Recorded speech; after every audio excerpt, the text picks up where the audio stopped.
All right, guys, we're back. SunCitySports Podcast, Episode 2. The first one was a lot of fun. Just like the first one, we have some questions from people on Twitter and Instagram that we're going to answer towards the end of the podcast. But to start it off, talk about some baseball. So, I don't know if you caught it last night, but the Padres came back. We were down a couple different times. Padres with the best record in the MLB at 6-2. Fernando Tatis Jr. is a superstar, and he's going to be here for a long time, I think.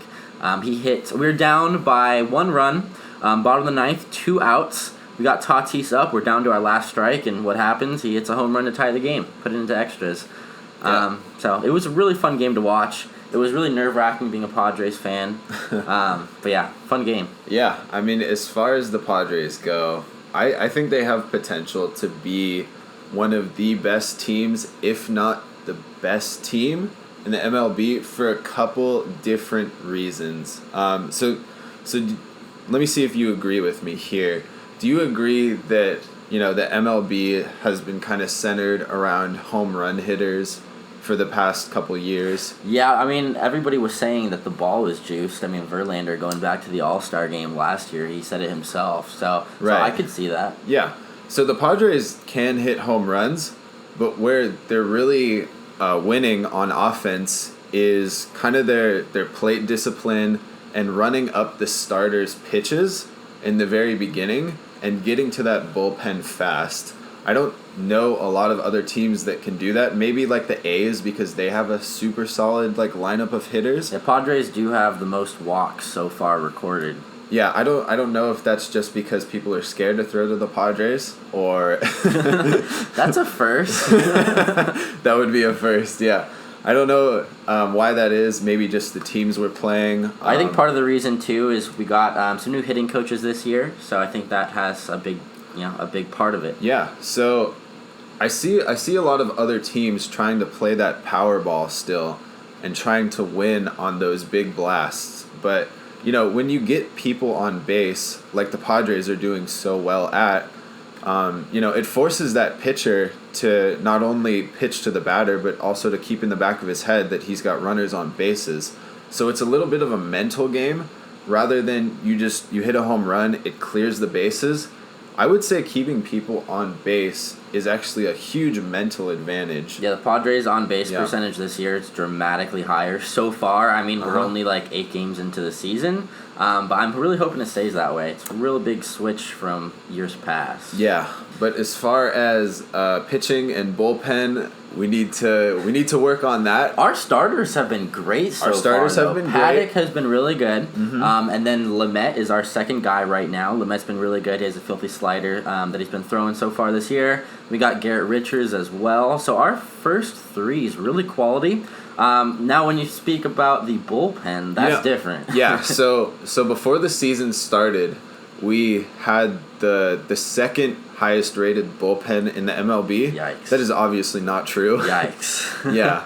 So we really need to turn around the bullpen, and I think if we turn around the bullpen and we do have a top 5 bullpen, we're going to be a playoff team for sure. You got to keep in mind, too, one of our strongest young pieces in the bullpen was Andres Munoz from last year, in his rookie debut last year. But he had Tommy John surgery, so he's not going to be here for at least this entire season, maybe a little bit of next year as well, depending on his recovery. We are missing out him.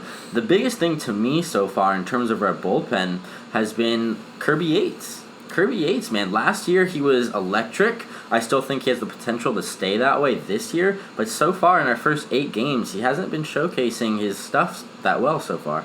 Yeah, and I think we were going to trade him, but he wanted to stay with us actually, which I had no problem with because I wanted to keep Kirby too. Obviously, he was great last year, and I think his parents live in Hawaii, and he said I want to stay in San Diego, so it's really easy for them to come to the games. But if he's going to be performing like this, then I'm sorry. But yeah, I still think Kirby's going to turn it around. It's been a little dicey thus far. Drew Pomeranz was one of our most recently acquired relief pitchers. He's been doing really well, so I'm glad about him. Strom's been struggling a little bit. I don't know if Strom likes the relief role. I don't. He's last year he started a lot of games off just being as a normal starter, and then we put him into the bullpen role a little bit later in the year, and he was doing pretty well. I just don't know. Maybe it's a different mental game coming out of the bullpen than it is starting a game. So we'll see if he can adjust a little bit better. Absolutely. And then the third factor that I think separates us from good and great is our catching position. Austin Hedges and Francisco Mejia obviously have not been performing at the plate at all. They haven't. I think Mejia's gotten a little bit unlucky. I think he only has 1 or 2 recorded hits so far. His average is pretty terrible so far, but he's gotten unlucky. He's been hitting a lot of really hard line drives, really hard hit balls. They just happen to go right to some fielders. So I think his BABIP luck is going to improve a little bit. Mejia can really hit really, really well when he's on. Hedges, on the other hand, cannot. I love Hedges defensively. I mean, you and I have said it so many times. He's amazing defensively, but you have to, at an MLB level, professional level, you have to hit a little bit. No matter how well you perform defensively, you can't be an automatic out when it comes to batting. Yeah, I agree with that. However, do you think having Mejia versus Hedges, does Hedges prevent more runs from coming home rather than Mejia producing more runs on offense? What do you think? I definitely think that Hedges does save more runs defensively, but I don't think he's that much better defensively than Mejia is at hitting. So if you look at the WAR so far, wins above replacement, Mejia is actually a little bit ahead of Austin Hedges in terms of wins above replacement. I haven't looked at defensive runs saved, but if you just look at overall WAR, Mejia's going to be a little bit higher. The other thing, too, I saw that if you combine Austin Hedges' plate attempts this year, or his at-bats, with all of 2019 season, he's batting just over 160. That's horrible. That's a big sample size. Yeah. It really is. You're not just looking at his 15 or so plate attempts that he's had so far this year. That's combining all of last year as well. And obviously all of last year was, the entire season. So a lot of really big sample size there. I think keeping Hedges on the squad would be a good idea. And I think Jace Tingler has been doing a really good job with that in terms of when we have a lead, 2, 3, 4 runs, Mejia usually starts off, but then he brings in Hedges as a defensive replacement when we have a little bit of a cushion. Yeah. So for sure, I think that's a good idea. Jace Tingler's been managing really, really well so far, but I can't say enough about Tatis, man. I really can't. Yeah. Gotta love Tatis. Super clutch as far as hitting, getting on base running in general, and just being a leader on the team. So super cool to have him in that sort of role where the other players can look up to him, even though he's a rookie, and see that production. I mean, the kid is only 21 years old, too, so we're going to have him for a very long time. I'm looking forward to seeing what his contract is going to look like once he re-signs. So that'll be really interesting, but can't say enough about him. I need to purchase some Tatis rookie autos. I've got a couple of his base cards, but I don't have any of his rookie autos on me. That's going to be some of my next purchases for sure. Yeah, but I'm super happy with the Padres' positioning in their division. Not everybody else is doing too hot. Even though LA has Mookie, they're still 5-3, 4-3. I have it right in front of me actually. The NL West Dodgers are 5-3. We're 6-2, so we're one game ahead of them. I still think that the Dodgers are going to win the West. I do. I just, I haven't been proven otherwise just yet. But before we talk about Mookie and the Dodgers, I do want to mention one more thing. Trent Grisham has been on fire. So we newly acquired him from the Brewers. That was part of the Luis Urias trade with Urias going over to the Brewers. But Trent Grisham, man, he's been killing it. He has a few home runs already. His average and on-base percentage is great. He's been doing really well defensively. And so Kyle Lewis on the Mariners, his card prices, and we're going to kind of tangent into cards for a second, his card prices have shot up through the roof because of how he's been performing so far this year. Let's see. Trent Grisham, though, as I'm looking on eBay, or I just looked up on eBay a couple minutes ago, Trent Grisham's card prices haven't reflected his playing so far. So if you want a sneak peek, and this is part of the question, some of the questions we're going to answer later on in the podcast, Trent Grisham could be really undervalued. But yeah, so let's go talk about Mookie and the Dodgers real quick. He had his first Dodger home run yesterday. So congrats to him, even though I'm a Padres fan. But the thing that I took away was his defense yesterday. You might have saw it. You probably did if you watched the game or just checked social media highlights. He had an amazing throw. Did you see his throw last night? Yeah. That was crazy. Mm-hmm. He was all the way. He was so close to the right field foul pole. He threw a laser over to third base. Just no hop or anything, straight there. I didn't know he had that kind of arm. I didn't. Yeah. No, me neither. Super solid player, obviously, defensively and offensively. That's why he got such a big contract. Yeah, I tweeted that and I posted that video. I was like, this throw is worth $365 million. Yeah, which I agree. Yeah, people seem to agree with it. So, I'm salty that he chose to stay with the Dodgers, but, I'm glad I will get to see him play quite a lot over the next, how many years? Like 10, 12 or whatever 10, 12 years, right. So we'll see. Let's go to my second favorite team, the Cubs. I'm really happy that they're doing well. Well, how did you get into the Cubs, by the way? So my dad grew up in Chicago. Always a big Cubs fan. So they say in Chicago, you like one or the other, being the White Sox or the Cubs, or you just like neither. Yeah, but you can't like both. That. You can't like both. Yeah, same thing with New York, I'm sure. It's just an unwritten rule. You have to pick one, and you have to stick with that one, or else you'll just get a bunch of hate. So Cubs did well. Yu Darvish has been pitching really well. He finished off last year's campaign really strong, and they seem to continue that so far this year. Cubs are good. I think a lot of people are sleeping on the Cubs this year. Nico Horner, too. He's going to be really good. He's been playing very well. I've got a few Nico Horner nice cards on me. Might need to purchase some more of his stuff because I see some of his cards climbing in prices.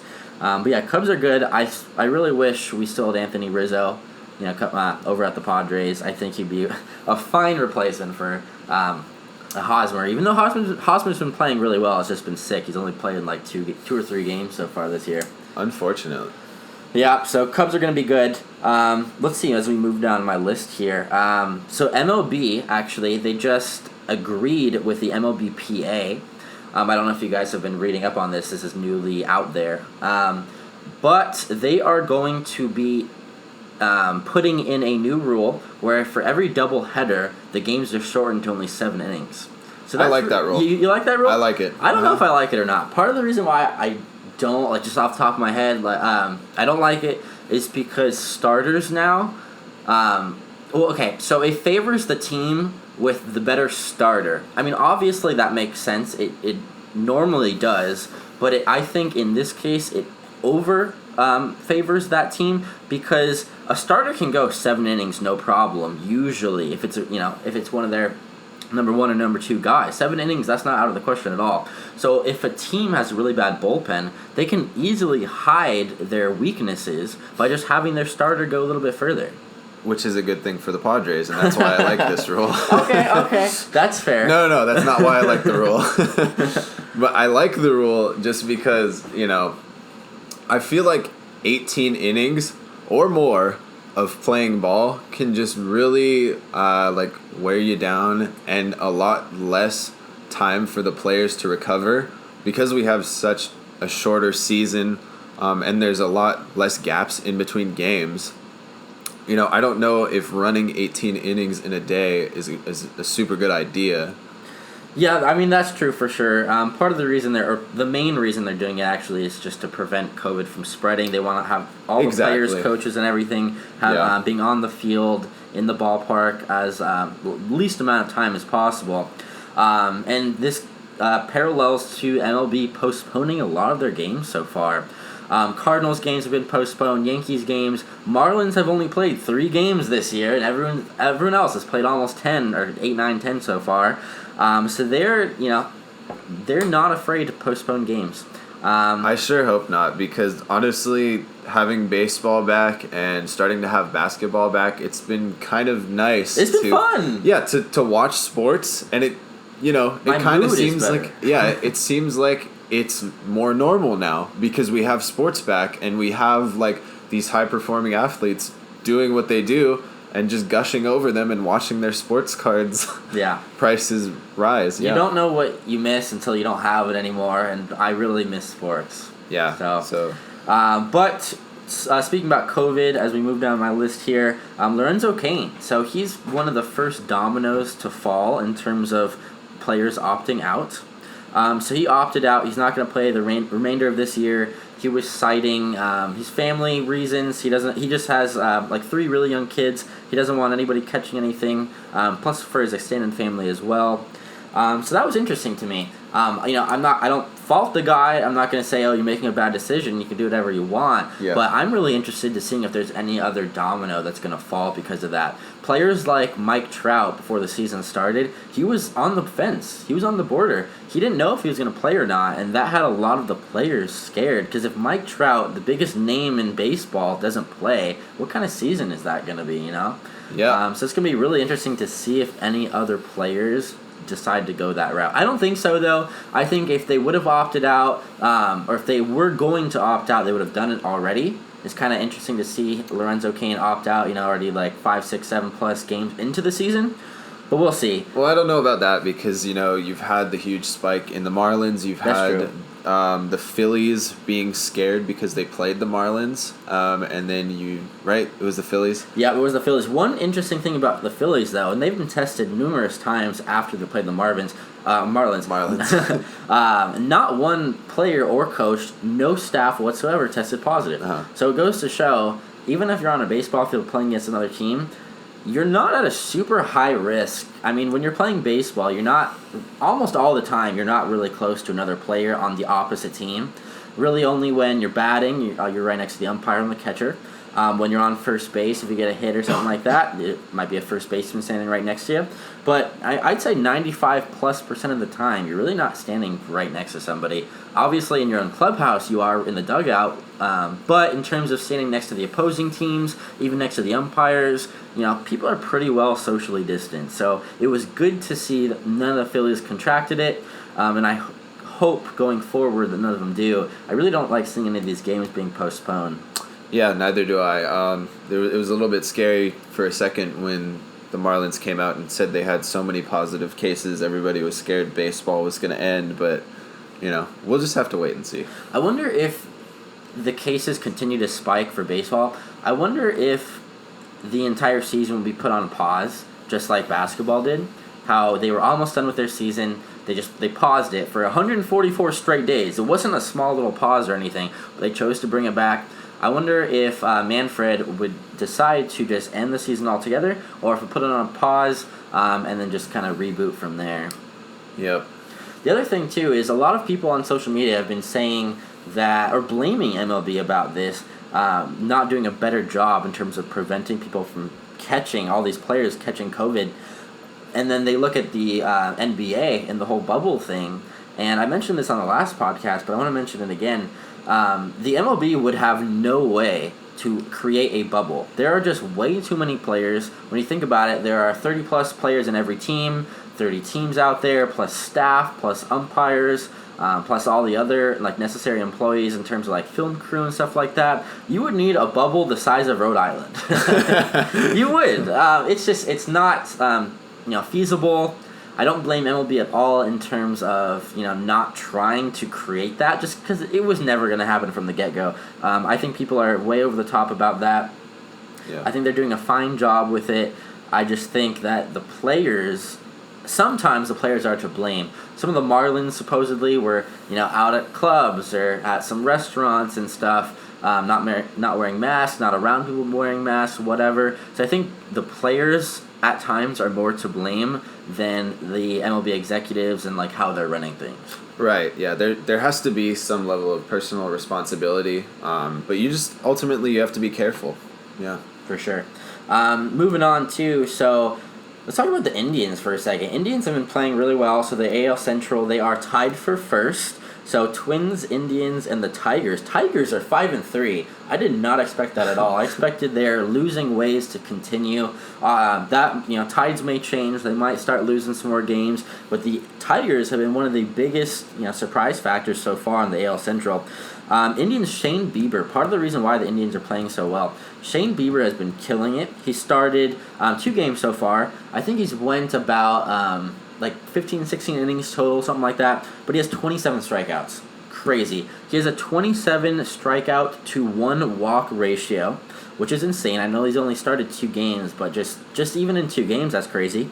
And he actually was just featured on a Topps Now card that a lot of people are buying up. So Topps Now, if you're not familiar, you probably are if you listen to us, but they put out some highlighted stuff. If somebody hits their first home run, breaks a record, whatever, they make a card about it. They put it on the Topps website. They have it listed for 24 or 48 hours. Once that timer's cut off, they stop making it. They print out all the print runs, send them out, and you can never buy that card again from Topps. You got to buy it on the secondary market. It's a cool concept, by the way. Did you pick any up? I didn't. No? I almost picked up Luis Roberts, though, when Luis Robert picked up his first home run. So I thought that was really cool. I think Luis Roberts going to be around for a long time. Dr. Fossey. Is that how you pronounce Fauci. it? Fauci. Okay, Fauci. What did you say? Fossey. Dr. Fauci. Dr. Fauci. Yeah, so Fauci. Yeah, that's his name. He had his own card. When he threw out the first pitch. Yeah, the first pitch. There was some crazy print run. 50,000 people bought that card. And then on eBay, so you could buy the card for $20 from Topps. That card was going for $200 on eBay after that timer went expired. I mean, well, you got to think that's probably a once in a lifetime card. I mean, yeah, it was kind of cool, to be honest, just because how big he is politically right now. Yeah. 50,000 people, they're all just trying to flip it. All of them. It's the same thing with Project 2020. Everyone's just trying to flip stuff. Well, that's becoming a big part of the card market now, and a lot of people are recognizing that.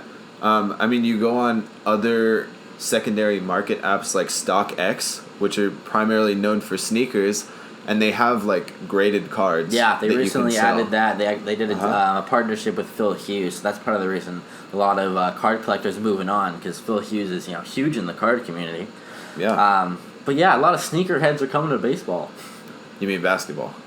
No. Sneakerheads are coming to buying baseball cards. Oh, they are? Yeah. Okay. On StockX, for example. Yeah. A lot of sneakerheads, same thing. They buy out stuff on StockX, all these new Yeezys when they drop. They have all these bots and stuff buying everything before the everyday person can buy it. A lot of them like basketball in terms of their favorite sport, buying basketball cards and stuff, but that's leaking over into baseball as well. They're just trying to get their hands on whatever stuff they can buy.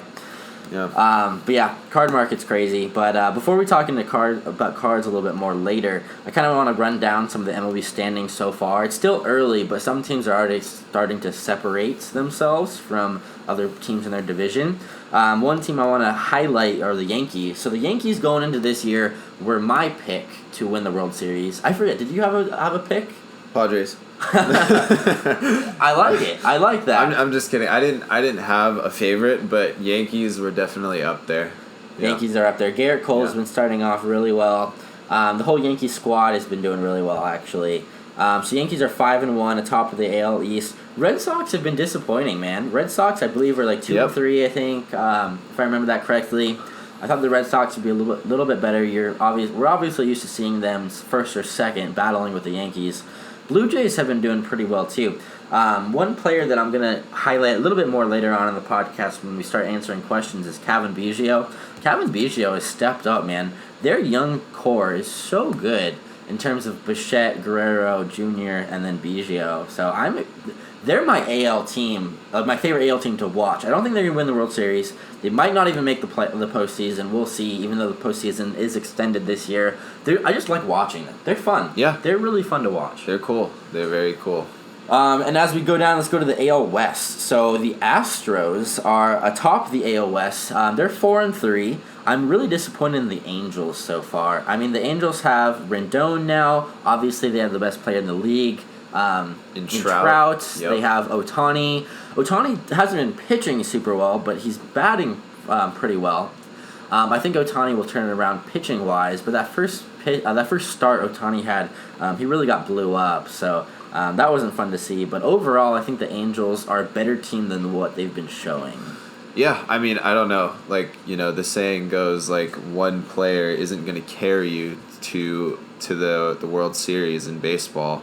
I think that's especially true with the Angels because they have Trout, they have Rendon, they have Ohtani.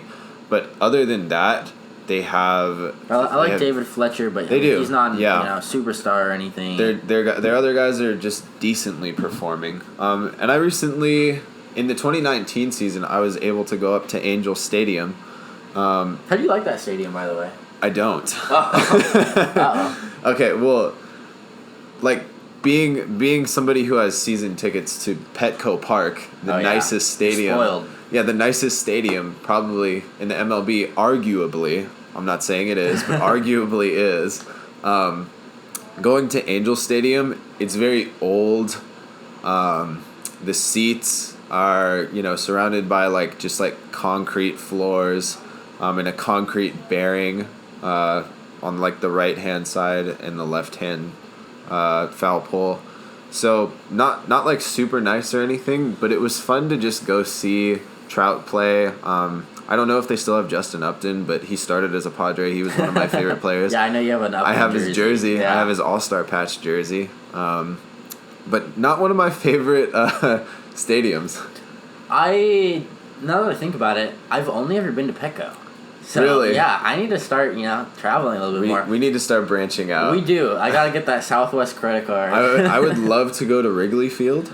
I thought you went to Wrigley Field I've before. never been to Wrigley Maybe Field. it was your dad that said he's been. Yeah, I've been to Chicago before, but I've never had the opportunity to go to Wrigley. I've been to San Francisco and to go. I didn't visit Oracle, but I really wanted to. The Giants were in town. I went with a buddy on my soccer team, and he just didn't care for baseball. Didn't want to take the time to do it, so we didn't end up going. And I was kind of mad just because I want. Oracle's a really nice park too, with the bay right there. Really beautiful park. So NL West has some good parks, man.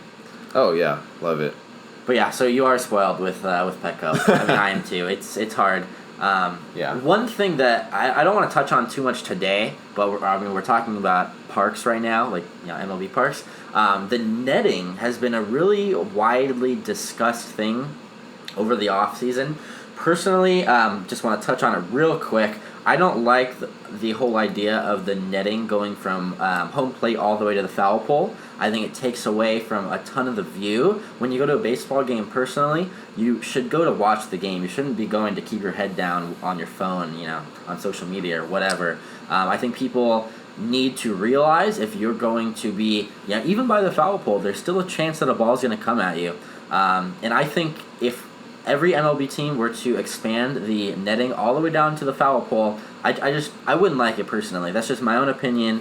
What do you think about that? I mean, yeah, I completely agree with you, but it's easy for us to say, you're supposed to be watching the game when we're really into the sport. That is true. But some people just come maybe for the food, for the experience, maybe they're out of town, and a lot of people do look down on their phone a lot. So what it comes down to is what is going to bring in the most dollars for the MLB. And I can't remember if some lady got hit by a ball and ended up suing or something like that. Happened a bunch I'm of sure times. that's happened, but what's going to bring in the most dollars for the MLB? And they want to keep it a casual spectator sport. I think we're an outlier going to the games and being really into it, hanging on the edge of every pitch. Maybe that's just a Padres thing. Maybe if you are at a Yankee game or something where they actually have titles, they're all into it, Right. So San Diego is more socially. Obviously, being from San Diego, having a bunch of craft beer all over the park, it's a lot more casual. I'm assuming than a lot of other parks, but whatever's going to retain the most fans and whatever is going to keep the most fans safe probably is probably going to be on the MLB's mind. Well, the interesting thing too, and it almost goes to it almost parallels politics, where states can do something different, compared to what the president says or whatever. The MLB, I believe, doesn't have a say in each ballpark what they have to do in terms of netting, because a lot of teams already have the netting all the way down to the foul pole. The Padres recently extended their netting a little bit further down. It's like halfway between first base and then the foul pole now. So it's much further down than it used to be. Other teams have it just down to first base, like what most parks, how they had it originally. So it's kind of interesting. Maybe the MLB will come out and say, okay, you have to extend the netting all the way to the foul pole. That's it. You have no other options. Yep. Maybe they'll come out and say that, or maybe they'll continue to leave it up to the the park's discretion. So we'll see. I'm sure we'll talk about that a little bit later down the line as well in terms of like another podcast. Yeah. But so moving on in terms of the MLB. So we haven't talked about the NL West yet. Padres are 6-2. We mentioned that earlier, but. Dude, Padres are 6-2. I just want to mention that again. How many times am I going to say that? Inject that into my veins. Dodgers are 5-3. Rockies have been doing really well too. Fortunately, that's just another team with a super solid hitting core. Arenado's so good. Arenado, Blackmon, David Dahl. Man, he is the Padres tormentor. Yep. Every time we ever play Blackmon, he just destroys us. Yeah, he's got our number for sure. But super solid hitting core for the Rockies. So.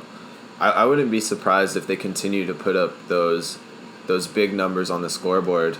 But their defense is a little bit subpar. Except for Arenado, though. So right. Arenado was just awarded his Platinum Glove. So if you don't know a Platinum Glove, that goes to the best overall defender in the MLB in terms of Gold Gloves, going to 1 to each position. He was the best overall. So I believe he's won 3 Platinum Gloves now. So that's pretty crazy. He flexed the leather a little bit last night, too. He had a really nice...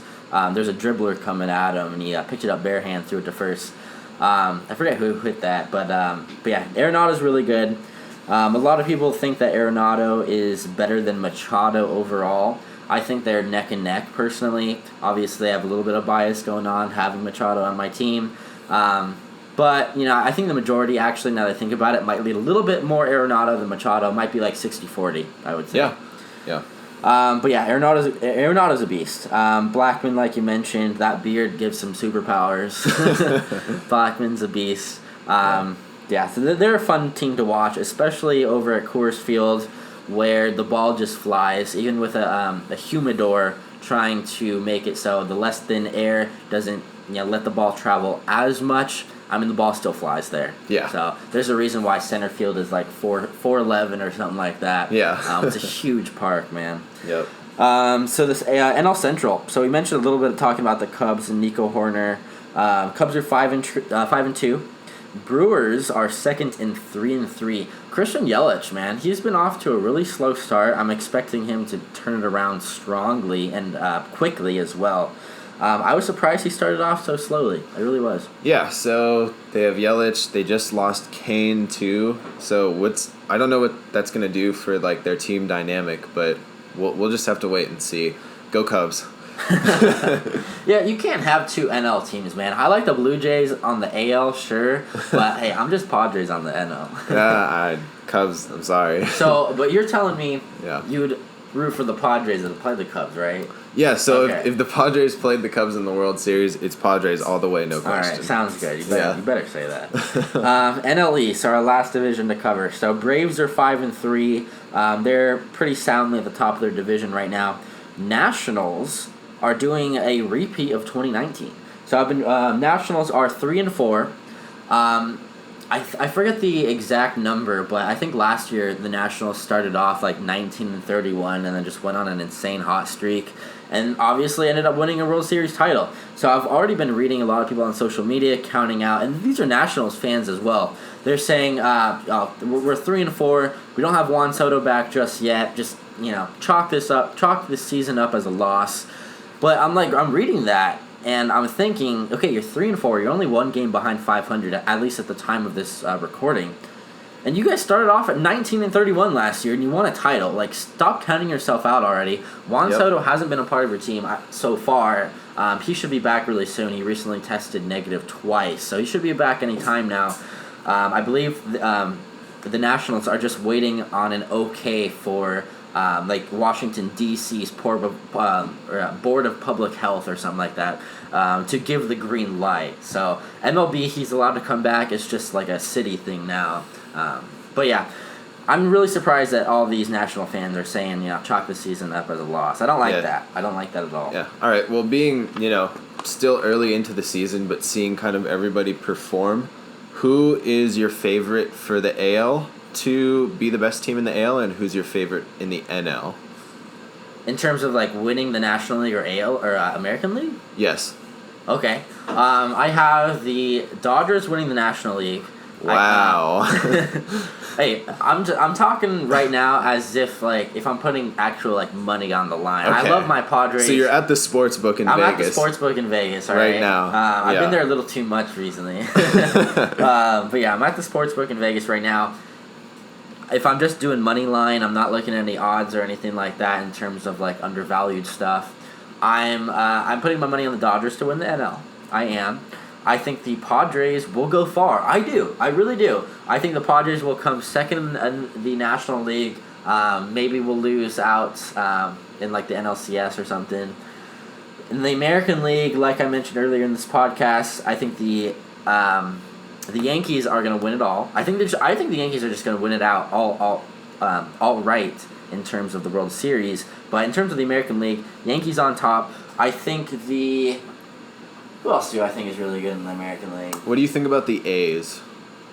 A's are sneaky good. A's are always sneaky good, though. They tend to have a really small cap, just like the Rays as well. Rays and Athletics, they do a lot with the little amount of money they put out in terms of contracts. If you've ever seen Moneyball, I love Moneyball. Centered around the A's. Pretty good movie. Really good movie. Yeah, watch Moneyball. Yeah, watch Moneyball. Super good movie. But yeah, the A's just have that model of picking up these underdogs and just morphing them together into a solid organization. Mm-hmm. So I think the A's have a lot of potential to at least have a good showing this season. One of my sleepers, I guess you can't really call it a sleeper because they did really well last year as well, but the Twins, a lot of people don't talk about the Twins winning the ALCS. I think they have a really decent chance. I think their batting core is so good. They hit so many home runs, man. It's crazy. However, the Yankees have their number. I believe last year the Yankees swept them in the playoffs.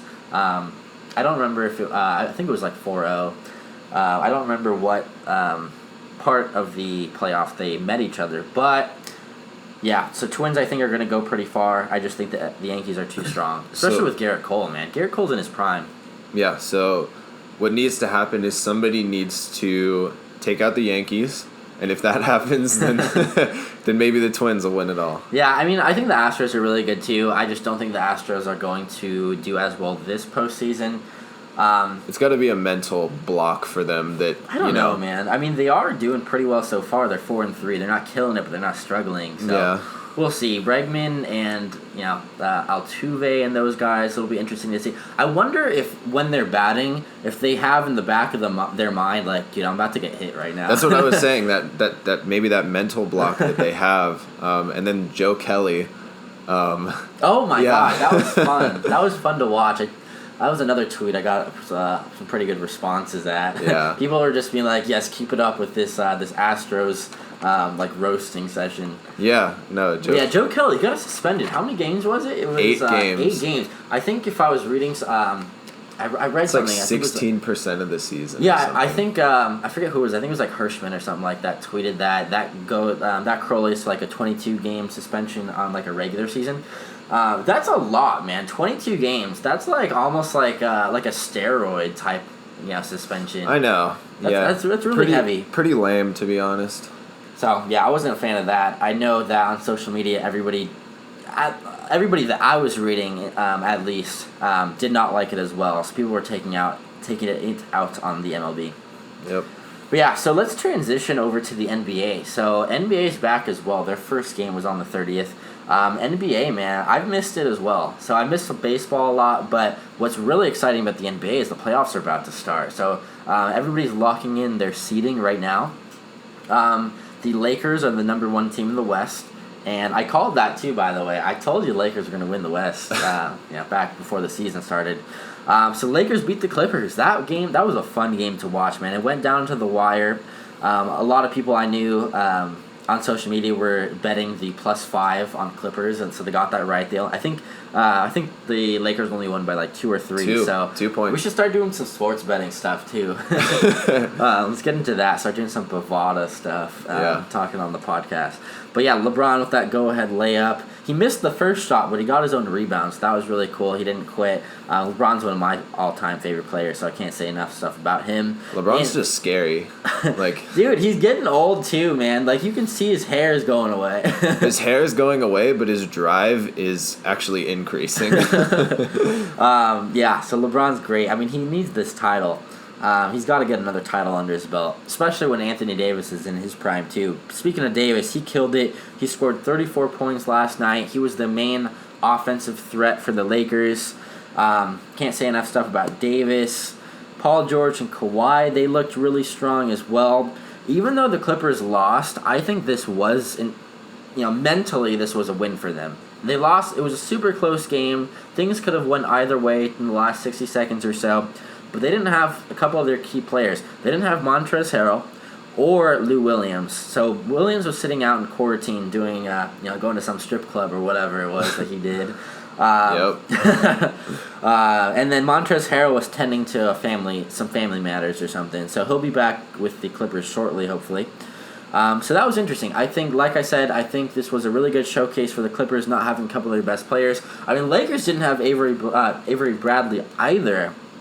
But it was close. I think these two teams are going to be in the Western Conference Finals, and it's just going to be a really fun 7-game series. I think it's going to go all 7 games, by the way. Who takes it in 7, though? I got Lakers, man. I got Lakers really? winning the whole thing this year. Okay. I do. So you heard it here first. All right. Well, I have Clippers. So all right. So it's kind of a 50-50 split as far as, our friends and who we like to argue with in terms of sports. It's kind of like a 50-50. I'm obviously pretty biased because I go to San Diego State and Kawhi Leonard being our big alum. But I think it's going to be super close. But you really just can't tell. LeBron has that drive factor that really just advances his whole team. But Kawhi's starting to develop that as well. Speaking about SDSU for one quick second, the year that UConn won March Madness, they played against SDSU I think it was the quarterfinal round of 16, and I picked UConn to win the entire thing, and they ended up winning the whole thing. And all my friends, being from San Diego and stuff, just hated me because they picked SDSU to win. Why are you picking another team to win? You live in San Diego, but hey, I picked it right. People should have agreed with me. SDSU basketball is super exciting in general. I think this year we went like 30-2 or some crazy. It was fun to watch them in Vegas too when we went. Yeah, super super awesome. I can't wait to see where Malachi Flynn gets drafted. Super cool guy. So that'll be really interesting actually. So moving on to another game that happened yesterday, Mavericks Rockets. That was a really fun game to watch. Went to overtime, actually. At one point, I think it was at the end of the first quarter, James Harden was on pace to score 93 points. That's crazy. That's insane, man. That really is. He ended up scoring 49 total at the end of overtime. The Rockets pulled it out. Kristaps Porzingis killed it, scoring 39 points, and he had 16 killer rebounds. Luka played pretty well. He had a triple-double, even though he looked a little bit gassed in the fourth quarter. I mean, it's his first game back. Luka's not a lean guy. I mean, he's pretty big. He's a bulky dude. He's not some super skinny guy like Trae Young or something like that. So he was running around. He played really well. Westbrook looked pretty good. He looked really electric last night. 31 points. And Westbrook as well looked especially good for arriving to the bubble late. He only recently got in because he actually was one of the players who contracted COVID-19. So he actually had it. So I'm really glad that he's 100% healthy now. He's looking really good even after having COVID. But yeah, really fun game to watch. I thought the Mavericks were going to pull it out towards the end there. But obviously they didn't. So it'll be fun to see what the seating is for the playoffs. I mean, we're going to be talking about it on future podcasts once all the seating is in concrete. It's not shuffling around anymore.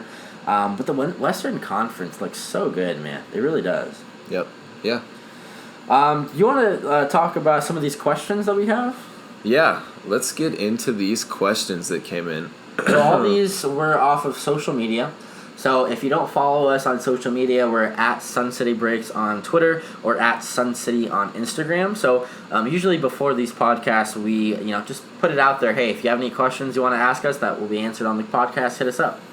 All right. So the first question, what's happening with card grading prices, more specifically PSA and BGS? So I hate PSA right now. PSA has recently increased their card prices for modern cards. So modern cards are... I actually have it right up here next to me. Oh, excuse me. It's ultra modern cards. Ultra modern cards are 2017 to the present. So that includes all of Jason Tatum's cards that I still have to grade. All my Lucas I still have to grade. All my trays. I got like 100 trays and Lucas I still have to grade. So I'm going to have to pay it $3 extra now. So right now, for bulk pricing, which I know a lot of you guys utilize in terms of group bulk PSA submissions, just trying to save some money. If you do utilize a bulk submission, it is at the minimum, you might get charged another $1 or $2 in terms of who you're using, but PSA charges $15 per card right now. If you do 100 plus, or excuse me, that's if you do 50 to 99, and then 100 plus cards is only $12. So those are the bulk pricing. I really urge you guys to utilize some of these group bulk submissions. It saves some money. If you only want to submit one card, it's like $25 a card or something like that for just one. And the turnaround time will take months. So if you got quite a few cards you want to get graded, utilize bulk submissions. You'll save tons of money over the long run. And speaking of bulk submissions, we're going to be adding group PSA bulk submissions to our websites relatively soon. Within the next month or two, we're going to have everything sorted out. I'm really excited about that because not only do I have a lot of cards and I'm trying to save some money, I'm sure you guys are trying to save some money too. So if you need any advice or whatever in the meantime in terms of who you want to go with, hit us up on social media. But that's PSA. So all of the other... Another thing too, why is PSA increasing their grading prices when the value is not increasing to the consumer? Well, I'll tell you why. 2 words: demand economics. I mean, yeah, the demand for grading submissions is at an all-time high right now due to COVID. So they can do that. They can do that. I mean, people, if they charged like $20 per card, people would pay it even on bulk stuff. But when they advertise a 45-day turnaround and it takes 7-8 months to get your cards back, that's not giving a lot of extra, value to the consumer. I mean, obviously I understand supply and demand, but, you got to warrant your, increase in price at least a little bit in my eyes, and they're not doing it. Beckett, on the other hand, so 2-part question here. BGS has not, as far as I know, I don't really sub with Beckett a lot. I almost always do PSA. But in terms of their grading prices, they're more expensive than PSA is if you just want to do one card submission. And then bulk submissions, they're also more expensive too. As far as I know, though, they haven't raised their prices due to COVID-19 and the increase in demand, though. So I do like that. I'm just a PSA guy. I really am. I don't like Beckett stuff as much. The card holders are really bulky, in my opinion, for Beckett, and I really like the sleek, thin, more lightweight PSA stuff. I totally agree. It's kind of just like demand economics, and PSA really is the face of grading, so they can do whatever they want. Which is unfortunate. I think I'm really hoping that other grading companies step in and decrease the whole monopoly thing that Beckett and PSA have, especially PSA. How about we start a grading? No, I'm just kidding. Send us your cards, man. I'll give you guys all 10s. Yeah. It won't be worth anything, but...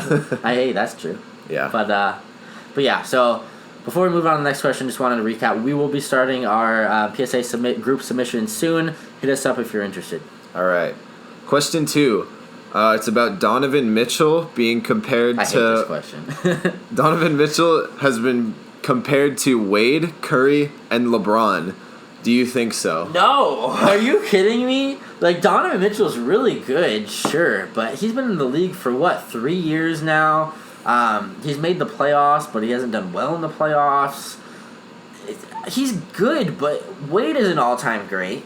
Steph Curry is an all-time great. LeBron James could be... He's arguably the best player of all time with him and Jordan.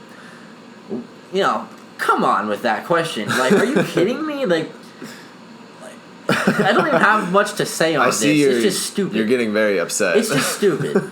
It's really dumb. I don't want to insult anybody's opinions, but if you think Mitchell should be in the conversation with Dwayne Wade, and this is right now, I'm not talking about Mitchell's potential. Mitchell's potential, I think, could be a very similar player to Dwayne Wade, but Dwayne Wade did it for 15 years.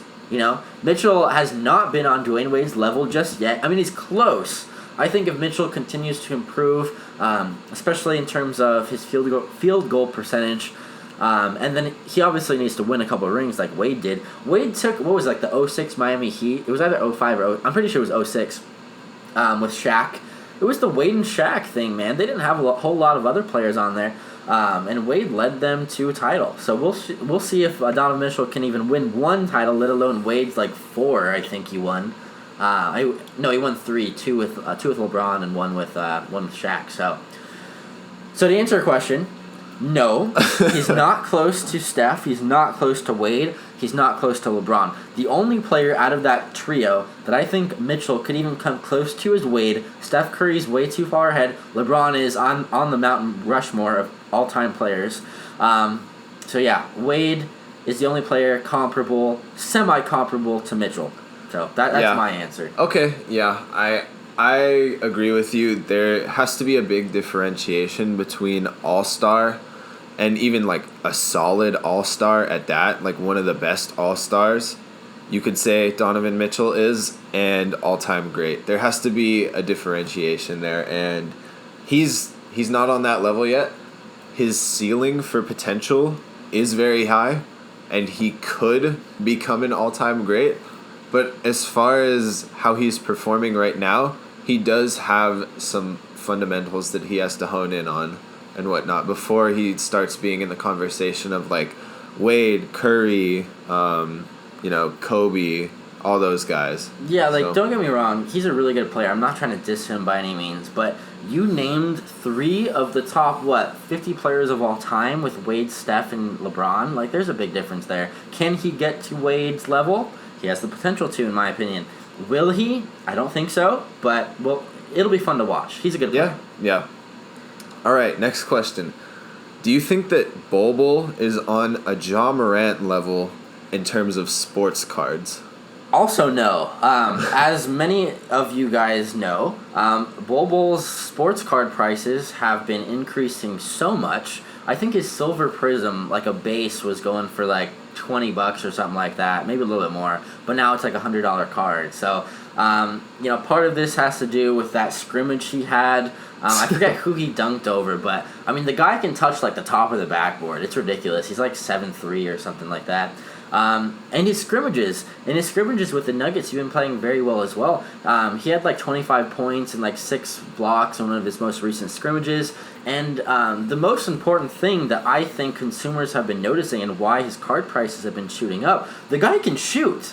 Not very many. There's 3 or 4 players in my head that are 7 feet or close to 7 feet and have a soft touch when they shoot. Kevin Durant's one of them, and he's 6'10" or 6'11". He's up there. Joel Embiid is decent at shooting threes, but Bol, man, he can shoot really well. He was stroking it the other night. So I think that's one of the big things with the whole league in general transitioning to being more of a shooter's league than a big center league. When you look about card prices in general, centers do not have a big premium on their cards. We're looking at small forwards, shooting guards, and point guards. Players who have the ball a lot and who are super exciting, fast, versatile, electric players. When you look at centers, big, more bulky guys who, kind of just move a little bit slower. Yeah. But to answer your question, no, I don't think his card prices should be on the level of a Ja or Zion. I don't think they will ever get to that level. But if you have Bol cards, I wouldn't suggest selling them right now. I mean, the guy's going to be really good, I think, as long as he stays healthy. You can take advantage. If you want to, lower a little bit of risk, if you're sitting on a couple Bols or something, maybe sell half of them, keep half of them or something, take advantage of this increase in the market for his cards, and then hold on to a couple, down the line. But no, I do not think his cards will ever get to the level, or they should never get to the level of Ja or Zion if they keep performing well. Yeah, I mean, and it kind of just goes into the dynamics of breaking. When you do a break, a lot of the times we'll do random teams, and then when we say the Grizzlies, somebody gets the Grizzlies, you're hoping for that Ja card, because when you say the Grizzlies, he's the face of the Grizzlies. Yeah. When you say the Pelicans, Zion is the face of the Pelicans.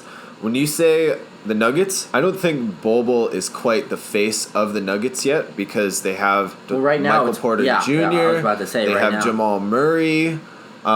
So he's not quite the face of a team like Zion and Ja is right now. And that's a big dictator when it comes into pricing out cards on eBay. Not just with us, but across the whole marketplace. It seems like whoever's the face of that team, their card prices are just going to be exponentially higher. So just to go into sports card market politics, it really does determine how the public perceives them. Yeah, I agree with that. Cool. All right. So next question. This one's a good one. Can I physically take a card to the PSA office if I don't want to send the card through the mail? All right, and I believe Angel asked this, right? Yeah, it was Angel, I remember. How are you, Angel? Angel's been a part of quite a few of our breaks. I actually had the privilege to pull him a couple of Jason Dominguez first Bowman stuff. So one of them was chrome, one of them was base, and that was back when his stuff was going for close to $100 a card. So I don't know if you held on to it, if you're sold, or if you're just investing in Jason Dominguez. But that was a fun day. I'm glad I could pull you some nice cards in one of our breaks. But to answer your question, I kind of hinted at it a little bit last night on Instagram. I said yes and no, and that's honestly the answer. So PSA actually has two different offices. They have one in New Jersey and one in California. I forget where in California it is, but yeah, so on opposite coasts. I'm pretty sure you're on the West Coast too, right? Yeah, he is. He's Angel's in California, right? He is. Yeah. Yep. So unless you fly over to New Jersey, you will not be able to just hand them your cards for a submission. So, let's see here. The New Jersey office, if you make an appointment with them ahead of time, call in advance, make an appointment, you can actually drop off your cards, which is awesome. The California office does more of the all of the bulk submissions. So if you do any group submissions or anything, all of those cards are going to the California office. It's almost never the New Jersey office. So they just have too much to work with. There's a reason why a 40-day submission to PSA takes 8 months. They're backlogged. So they will not let you actually walk up your cards to PSA 99% of the time.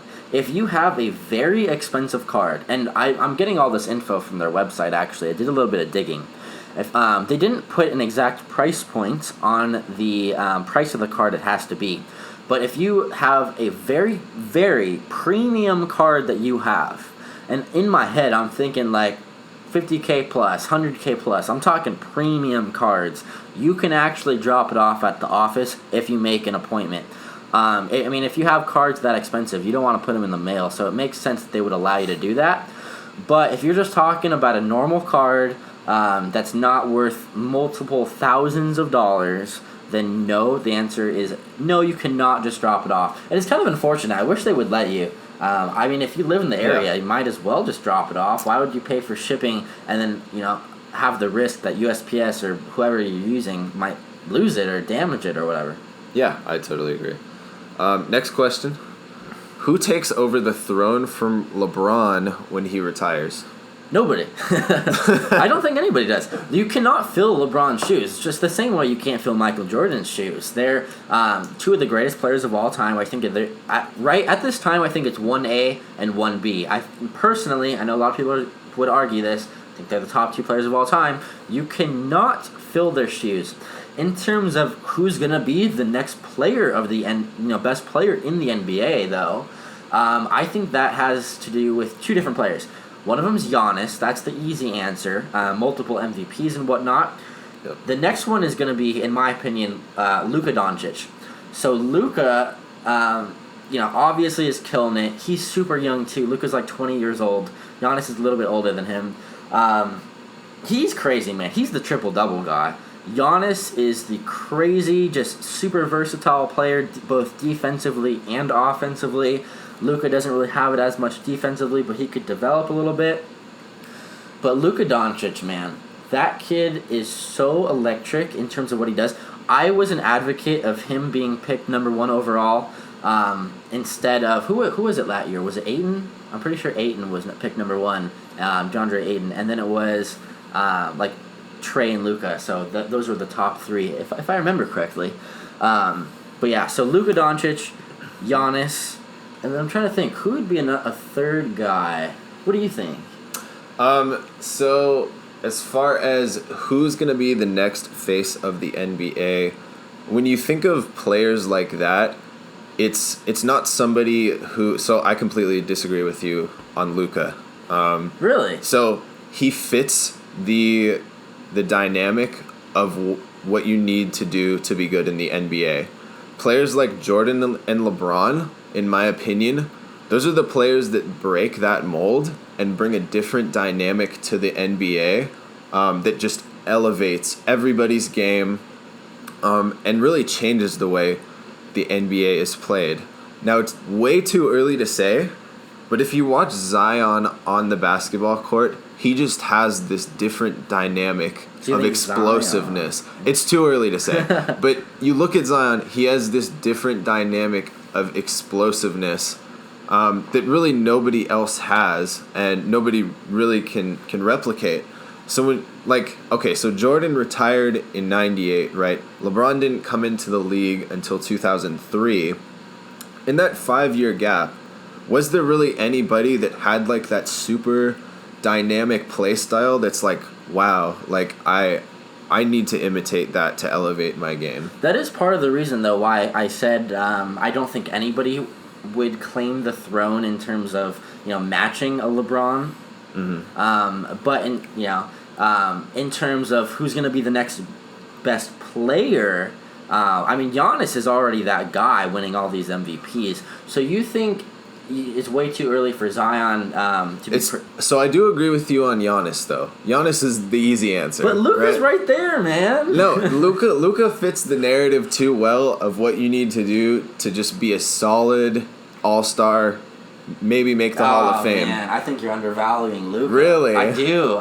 Really? In terms of just card prices, Luka and Giannis are, after LeBron, are the top 2. Yeah, I think you're undervaluing Luka there. I think Luka is, I'm not going to say he's the next big thing because he's already here. I don't think he's the next big thing. He has, Man, you're going to get some hate. All-star. You're going to get some hate for All-star this. Hall of Fame potential. I'm not saying he's a bad player.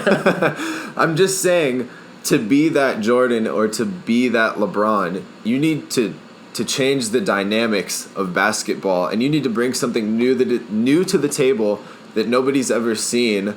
And I believe Zion can be that kid. So let me ask you this, though. After LeBron retires, which is probably going to be in another 3 or 4 years, who do you think the best player in the NBA will be, though? So in 4 years from now? Giannis. You think Giannis will still be up there? The easy answer is Giannis. So it is the easy answer. Yeah. I agree with you. I think Zion has tons of potential. For a really big dude, the guy's electric. He can move in terms That's of what I'm saying. His jumping ability. He uses his frame to his advantage. He moves like Trae Young. It'll be interesting, though, as the NBA continues to kind of switch gears and becomes more of a 3-point league, which it already has, but I imagine it's only going to further grow into a 3-point shooter league.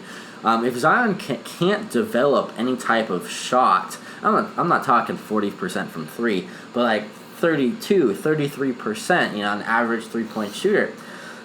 It'll be interesting to see, how NBA defenses will play against him. Maybe he'll suffer a little bit from that, but we'll see. I think Zion has a lot of potential. I think he very well could be the best NBA player once LeBron retires. I think he has that high of potential. I do.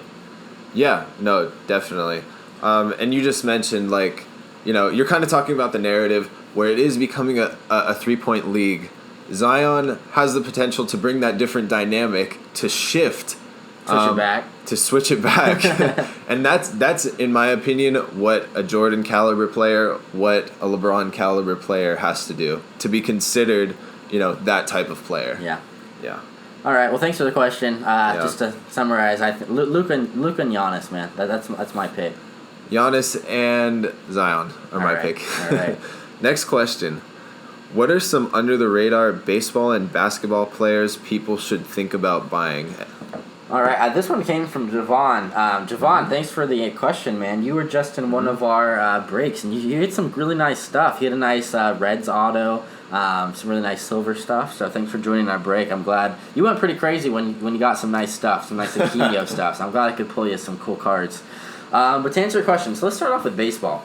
So two of the players that popped up into my head, one of them is actually a Padre, and I'm not just saying that because he's on the Padres. I would say it if he was on another team.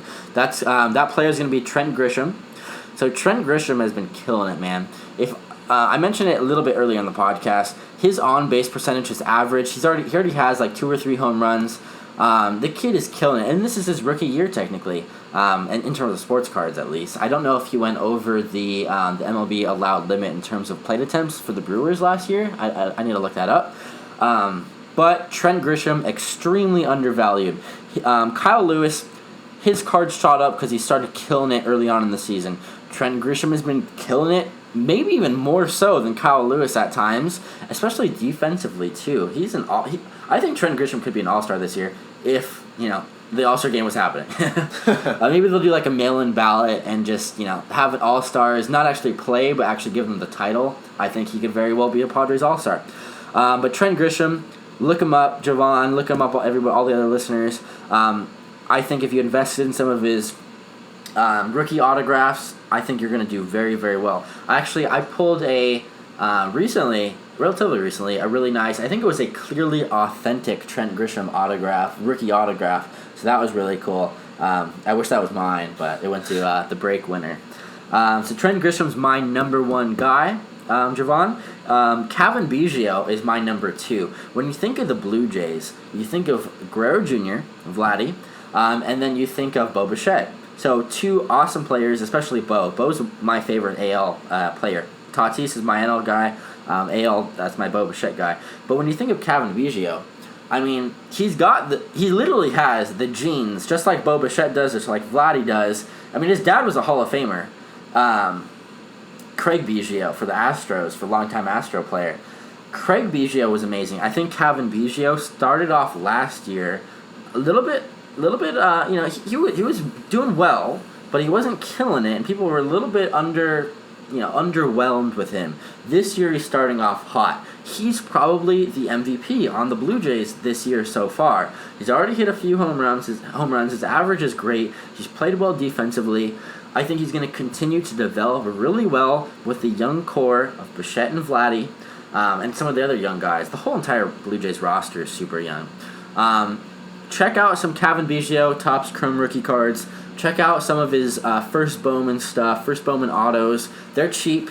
Get them while you can. I'm going to be stocking up on them for sure, just like Trent Grisham. I think in a few years, those are going to be worth a lot of money. So, baseball, Kevin Biggio, and Trent Grisham.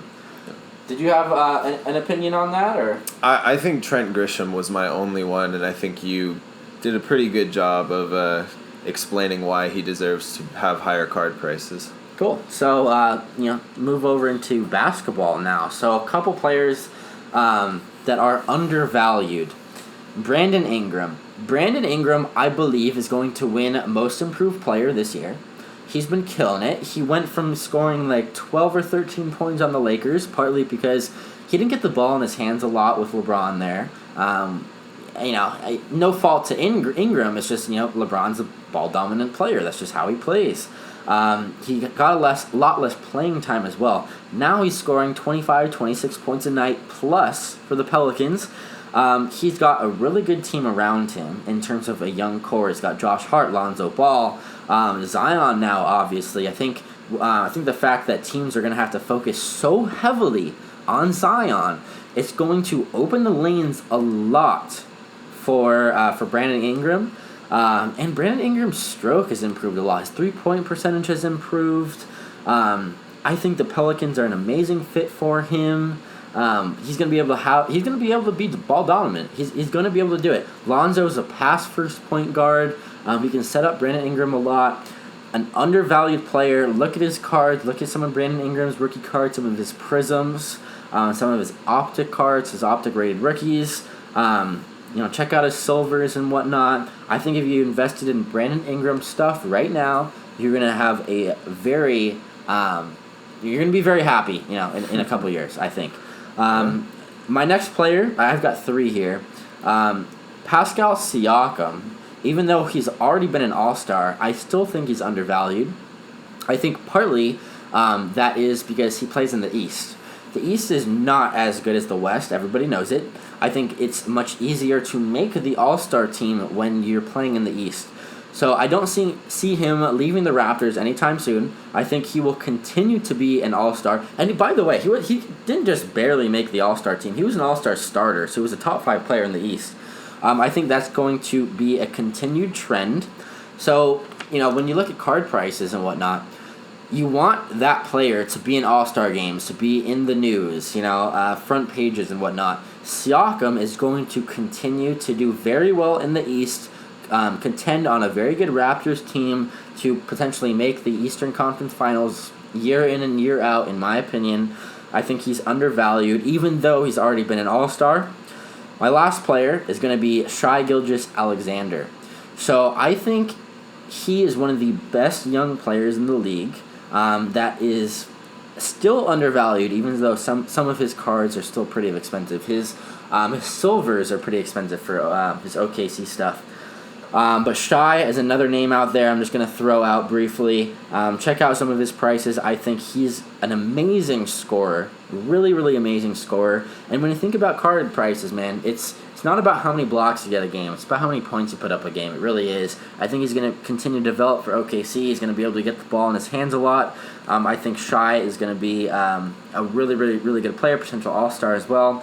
If you pick up some Shai stuff, I think you're going to be happy a few years from now. Did you have any NBA players you wanted to name? No, I do not. I think the NBA is honestly really hard to gauge. It's hard to find undervalued stuff because everything's priced so heavy already. Yeah, it's really hard to gauge because, like I was saying earlier, when you say a team's name, probably a certain player comes to mind, and that's whose card prices are gonna shoot up. I think you made a really good point with Siakam. I think he has the potential to, gain more and more notoriety. Maybe go somewhere else in the league. Maybe stay. You think he'll leave the Raptors? Maybe stay with the Raptors, but maybe Dame Lillard leaves and he's the face of the Raptors. So you really never know. Wait, Dame Lillard. You mean I think you're mixing up names. Lillard's on the Blazers. So you're mixing up names. Excuse me. Yeah, you're mixing up names. Yeah. Raptors, they got Van Vliet. Siakam's their main dude. Excuse me, then I am just completely ignorant to who's on the Raptors. But, Siakam, when you say the Raptors, I don't think Siakam's the face of that team yet. But he has the potential to be the face of a team. See, that's where I disagree with you. I think Siakam, he's their guy. He's their number one guy for sure, in my opinion. But when you say the Raptors, do you automatically think of Siakam? I mean, I do. Well, the reason, it's kind of hard, because this is his first year without Kawhi. Yeah. When you thought of the Raptors, you would think of Kawhi, obviously. Yeah. But now, Kawhi's on the Clippers now. So when you think of the Raptors now, in my opinion, I think Siakam, even though he's young, he's their guy, man. He's their guy for sure. Okay. Well, then in that case, yeah. I mean, I think Siakam's prices could go up, but it's just so hard to gauge. You got a nice Siakam card in a break we did, or who was it? I think your dad was in one of our breaks. Yeah, my dad got the Siakam card. Yeah, it was a nice purple. It wasn't anything crazy, but it looked cool. Yeah, it was. I think it was number 1 out of 50 actually. So nice. That was cool. Yeah. All right, but yeah, so those are some undervalued, in my opinion, and Kurt's opinion, baseball and basketball players. Yeah. So was that it for our questions? That's it for the questions. All right, guys. Well, I think we'll call it there. Yeah, man. If you don't follow us already on YouTube, give us a nice subscription. We're getting close to 1,000. We're trying to get to 1,000 so we can stream straight on YouTube. For all of our breaks, it's just so much easier. We have to use like a third-party app. Follow us on Twitter at SunCityBreaks. Follow us on Instagram at SunCity. If you guys have any questions about your future questions that you want to be answered on the podcast, hit us up. You could hit us up on any of those social medias, DM us, whatever. You could email us at scsportscollect as well at gmail.com. But yeah, we're going to have a lot more breaks soon. Our next break is going to be 2020 Topps Chrome. Super excited about that coming out. Some really good names in the checklist. I just love Chrome too. Super cool looking cards, man. Yeah. So if you're interested in that, we're going to have that on the website up probably within the next day or two. SunCitySportsCards.com. And if you have any suggestions too about what guys want us to cover, definitely hit us up as well. But yeah, do you want to say anything before we say goodbye? Nope. All right, guys. Well, stay safe, and let's continue to watch some sports. Let's pray sports doesn't get canceled. Yeah. Okay. I will second that. All right. Well, we'll see you guys next time.